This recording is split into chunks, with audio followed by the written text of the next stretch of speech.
안녕하세요. 빠숑픽 연구소입니다. 지난 77회차는 난도가 유독 높았습니다.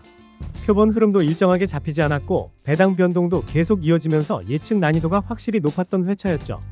그리고 이번 78회차는 2회 2월까지 겹치며 시장 전체가 부담을 안고 들어가는 흐름입니다.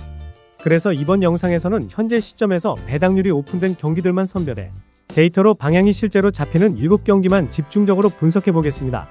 영상이 도움이 되셨다면 구독과 좋아요 그리고 알림 설정이 영상 제작하는 데 큰 힘이 됩니다. 그럼 바로 78회차 분석 시작하겠습니다. 첫 번째 경기는 아약스와 SL 벤피카의 맞대결입니다. 이 구간의 배당 히스토리 결과는 승 20%, 무 20%, 패 60%로 기록됐으며 동일 배당대에서는 원정 승이 가장 많이 나온 흐름입니다. 배당은 승 3.55, 무 3.35, 패 1.72로 홈팀 배당이 3점대 중반까지 밀려있고 시장 평가가 원정팀 우세를 기본 전제로 둔 구조입니다. 아약스는 점유율은 유지되지만 전개 속도와 결정력의 기복과 수비 간격 문제로 볼 소유 대비 실점 위험이 높은 팀입니다.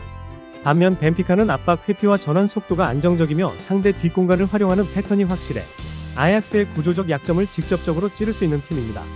표본, 배당, 전술 구도 모두 원정 쪽이 맞물리는 흐름입니다. 따라서 이 경기는 패, 원정 승리로 정리하겠습니다. 두 번째 경기는 갈라타사라이와 위니옹 SG의 맞대결입니다. 이 구간의 배당 히스토리 결과는 승 66.7%, 무 33.3%, 패 0%로 기록됐습니다. 동일 배당대에서는 홈승 쪽으로 흐름이 더 많이 이어진 구간입니다. 배당은 승 1.47, 무 3.80, 패 4.55로 제시되었고 시장 평가 자체가 홈팀 강세를 전제로 한전형적인 한점대 초반 홈승 구조입니다. 갈라타사라이는 홈에서의 전진 속도와 세트피스 활용에서 확실한 강점이 있고 점유율을 유지하면서 상대를 반코트에 묶어두는 흐름이 안정적으로 나타납니다. 특히 초반 압박 강도가 높은 팀을 상대로도 라인을 무너뜨리지 않고 경기를 끌고 가는 힘이 있습니다. 반면 위니옹 SG는 조직력은 좋지만 라인을 낮게 가져갔을 때 역습 이후의 패턴이 제한되는 약점이 있습니다. 갈라타사라이처럼 홈에서 템포를 끌어올리는 팀에게는 경기 흐름이 불리하게 전개될 가능성이 큽니다. 표본 흐름, 배당 구조, 팀 성향까지 모두 홈승 방향으로 정렬된 매치업입니다. 따라서 이 경기는 승, 홈 승리로 정리하겠습니다. 세 번째 경기는 첼시와 바르셀로나의 맞대결입니다. 이 구간의 배당 히스토리 결과는 승 100%로 기록됐습니다. 표본은 적지만 동일 배당대에서는 홈승으로 이어졌던 흐름입니다. 이번 배당은 승 2.06, 무 3.60, 패 2.50으로 형성되었고 세 수치가 크게 벌어지지 않은 균형형 구조입니다. 그 중에서 승 배당이 가장 낮게 형성되며 홈팀을 기준으로 미세한 우위를 둔 배당대입니다. 첼시는 홈에서의 압박 강도와 세컨볼 회수 능력이 꾸준히 유지되며 중원 주도권을 기반으로 안정적인 경기 운영을 보여주는 팀입니다. 특히 템포를 올릴 때 전방 연결이 빠른 점이 장점입니다.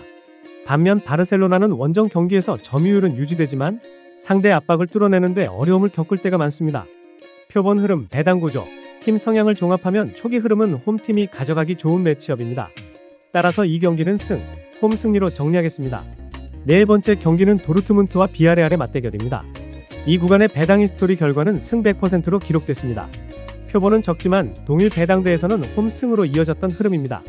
배당은 승 1.66, 무 3.40, 패 3.75로 형성되며 전형적인 한점대 중반 홈 강세 구간입니다. 패 배당이 3점대 중반까지 밀려있어 원정팀이 가져갈 수 있는 변수는 크게 제한되는 구조입니다. 도르트문트는 홈에서의 템포 조절 능력과 전방 압박 중앙 점유율 모두 안정적으로 유지되는 팀입니다. 특히 전환 속도와 측면 연계가 빠르게 살아나는 구간에서 경기 흐름을 한번 잡으면 쉽게 놓치지 않는 강점이 있습니다. 반면 비아레알은 원정 경기에서 수비 간격 유지가 흔들리고 중원 압박을 받을 때 탈압박의 질이 떨어져 전개가 끊기는 구간이 반복됩니다. 라인을 높게 가져가는 상대에게는 수비 뒷공간을 노려야지만 현재 팀 흐름에서는 이를 지속적으로 만들어내기 어렵습니다. 표본 흐름, 배당 구조, 팀 성향까지 모두 홈승 방향으로 정렬된 매치업입니다. 따라서 이 경기는 승, 홈 승리로 정리하겠습니다.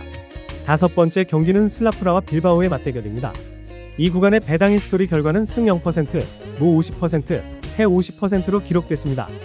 표본은 적지만 동일 배당대에서는 무 또는 패만 나온 흐름입니다. 배당은 승 2.75, 무 3.00, 패 2.15로 제시되었고 세 배당 간격이 크지 않은 균형형 구조지만 가장 낮은 배당은 패 배당으로 시장 평가가 원정팀 쪽에 약하게나마 기울어진 형태입니다.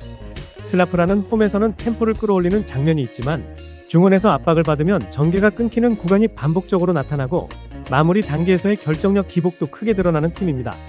반면 빌바오는 전체적인 조직력과 경기 운영은 안정적이지만 원정에서는 공격 템포가 한 단계 떨어지면서 상대 박스 근처에서의 침투 마무리 패턴이 제한되는 경향이 있습니다. 따라서 경기가 쉽게 터지기보다는 답답한 흐름으로 이어질 가능성이 큰 팀입니다. 배당이 스토리도 무와 패로만 분포하고 배당 역시 홈승을 강하게 밀지 않는 흐름입니다. 두 팀의 성향까지 더하면 무승부 또는 원정승 쪽이 자연스러운 구간입니다. 따라서 이 경기는 무, 패 2픽으로 정리하겠습니다. 여섯 번째 경기는 보드글림과 유벤투스입니다. 이 구간의 배당 히스토리 결과는 승 40%, 무 40%, 패 20%로 승과 무 쪽이 가장 많이 나온 흐름입니다. 이번 구간의 배당 히스토리 표본은 10개 이상으로 신뢰도 또한 높습니다. 배당은 승 2.85, 무 3.40, 패 1.93으로 패 배당이 가장 낮긴 하지만 전체적으로 변수가 많은 균형형 구조입니다. 보드글림은 홈에서 템포를 끌어올릴 수 있는 팀으로 전진 속도와 세컨볼 회수에서 강점이 뚜렷합니다. 특히 홈 경기에서는 압박 강도와 활동량이 자연스럽게 올라가 상대가 안정적으로 빌드업하기 어려운 흐름이 자주 나타납니다.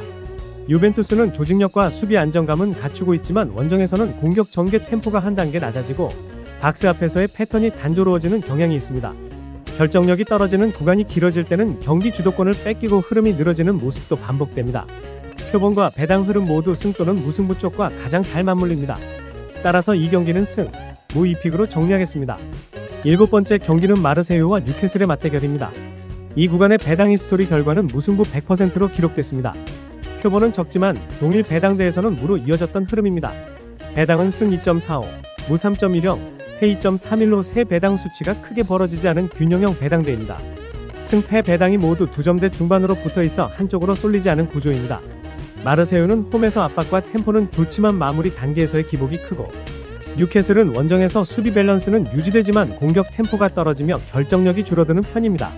두 팀 모두 득점 패턴에서 안정감이 완벽하지 않은 흐름입니다. 배당 구간 표본, 팀 성향까지 고려하면 경기가 크게 벌어지기보다는 팽팽하게 맞물리는 흐름이 더 자연스러운 매치업입니다. 따라서 이 경기는 무승부로 정리하겠습니다. 오늘은 78회차에서 배당이 오픈된 7경기만 선별의 데이터 흐름대로 간단하고 명확하게 짚어드렸습니다. 빠숑픽 연구소는 숫자와 배당 히스토리가 말해주는 방향에 집중해 보여주기식 예측이 아니라 근거를 세운 분석만 전달드립니다.